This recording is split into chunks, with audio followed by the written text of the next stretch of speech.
Malaysia airlines flight 370 کی گمشدگی کی تفصیلی کہانی۔ ملائیشیا ایئرلائنز فلائٹ 370 MH370 ایک بین الاقوامی پرواز تھی جو 8 مارچ 2014 کو کوالالمپور ملائیشیا سے بیجنگ چین کی جانب روانہ ہوئی تھی۔ یہ بوئنگ 777-200 ER طیارہ تھا جس میں 239 مسافر اور عملے کے ارکان موجود تھے۔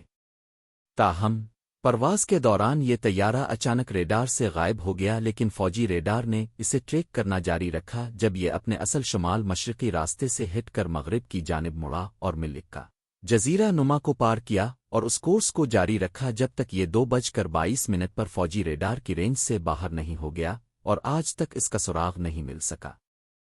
فلائٹ MH370 نے مقامی وقت کے مطابق رات 12:41 پر کوالالمپور سے پرواز کی۔ یہ پرواز تقریباً 6 گھنٹوں میں بیجنگ پہنچنے والی تھی۔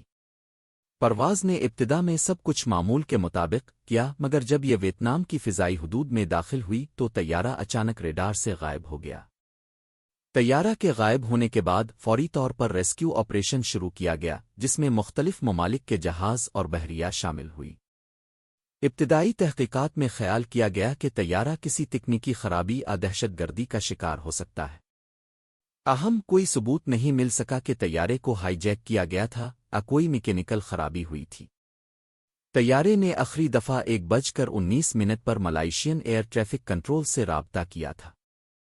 اس کے بعد 1:21 پر طیارہ ریڈار سے غائب ہو گیا، جس کے بعد کسی نے بھی اس کا کوئی پتہ نہیں پایا۔ طیارہ کے غائب ہونے کے بعد ملائیشین حکومت نے مختلف تحقیقات اور تجزیے کیے، مگر کوئی ٹھوس ثبوت نہ مل سکا۔ پرواز کے انچارج پائلٹ 52 سالہ کیپٹن زاوری احمد شاہ تھے، جن کا تعلق پیننگ سے تھا۔ انہوں نے 1981 میں ملائیشیا ایئرلائنز میں کیڈٹ پائلٹ کے طور پر شمولیت اختیار کی اور بعد میں 1998 میں بوئنگ 777-200 کے کپتان بن گئے۔ ان کے پاس کل 18,365 گھنٹوں کا پرواز کا تجربہ تھا۔ معاون پائلٹ 26 سالہ فرسٹ آفیسر فریق عبدالحمید تھے، جنہوں نے 2007 میں ملائیشیا ایئرلائنز میں کیڈٹ پائلٹ کے طور پر شمولیت اختیار کی اور ان کے پاس 2,763 گھنٹوں کا پرواز کا تجربہ تھا۔ فلائٹ 370 ان کی آخری تربیتی پرواز تھی۔ طیارے کی تلاش کے لیے بحر ہند کے جنوبی علاقے میں ایک وسیع پیمانے پر ریسکیو آپریشن شروع کیا گیا۔ یہ جگہ ابتدائی تحقیق کے بعد منتخب کی گئی تھی جہاں خیال کیا گیا تھا کہ طیارہ گر سکتا ہے۔ سمندر کی گہرائی میں جدید ترین سونار ٹیکنالوجی استعمال کی گئی، لیکن کوئی بھی بڑی کامیابی حاصل نہیں ہوئی۔ طیارے کے ملبے کی دریافت 2015 میں پہلی بار طیارے کے ملبے کا کچھ حصہ بحر ہند کے مغربی کنارے جزیرہ ریونین پر ملا۔ اس کے بعد دیگر چھوٹے چھوٹے حصے مختلف جگہوں سے ملے، لیکن مکمل طیارہ اس کے بلیک باکس کو ابھی تک دریافت نہیں کیا جا سکا۔ فلائٹ MH370 کی گمشدگی کے بارے میں مختلف نظریات سامنے آئے ہیں۔ پائلٹ کی خودکشی۔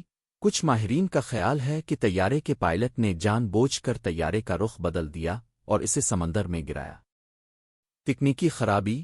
کچھ لوگوں کا خیال ہے کہ طیارے کے اندر کوئی بڑی تکنیکی خرابی ہوئی جس کے باعث یہ گر کر تباہ ہو گیا۔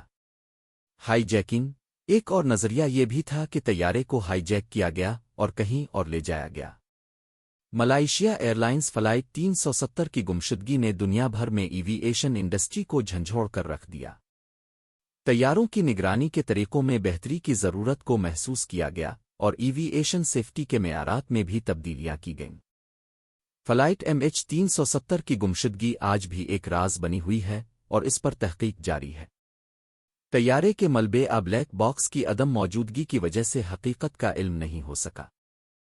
اس المناک واقعے نے نہ صرف متاثرین کے خاندانوں کو صدمے میں ڈال دیا، بلکہ دنیا کو ایک نہ بھولنے والی پہیلی کا سامنا بھی کرنا پڑا۔